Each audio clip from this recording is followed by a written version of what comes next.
Рамазан береке айы. Демек, сауаптар еселеніп жазылатын қасиетті айда мұсылман баласының ниетімен амалы үйлесіп, жақсылыққа ұмтылады. Жақында діни басқарма зекет қорының қолдауымен ел үлесі пәтерге жобасы аясында 535-ші баспананың кілтін табыстайды. Шығыстан ақыл бар ғой, сен балық бергенше қармақ бер. Сол үйді бергенде ол жаңағы мұқтаж адамдардың проблемасын толық шешпейді.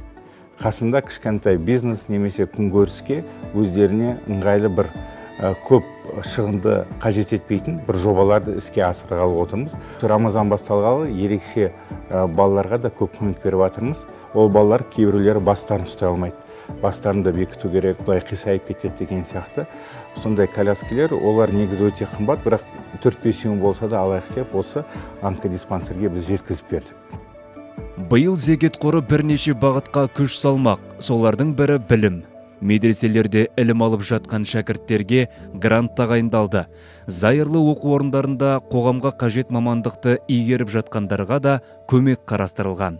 Сондай-ақ республика бойынша түзету мекемелерінде ауызашар ұйымдастырылды. Ал соңғы бір аптада Рамазан қоржыны әлеуметтік жағдай төмен 5000-ға жуық отбасыға жеткізілген. Қазақстан мұсылмандар діни басқармасы, үкіметтің жаңағы әлеуметтік программалары, олар жұмыс істеп жатыр. Батыстың тәжірибесін, мұсылман әлемінің тәжірибесін зерттеді. Ол өзі қайырымдылыққа берген нәрсесі кімге қалай жеткенін көргісі келеді.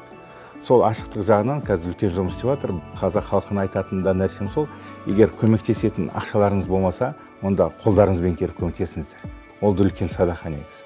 Ойларыңызбен көмектесіңіздер. Бізге ақыл айтыңыздар, осылай істеген дұрыс болады деген сияқты. Оған да біз мұқтажбыз. Қазір қор зекет онлайн платформасын жетілдіруде. Халықтан түскен пітір садақа шариғат жолымен кімге, қашан, қалай жеткені ашық жарияланбақ. Бұл әуелі жаратқанның, содан кейін пітір садақасын берген адамдардың алдындағы жауапты да сауапты міндет.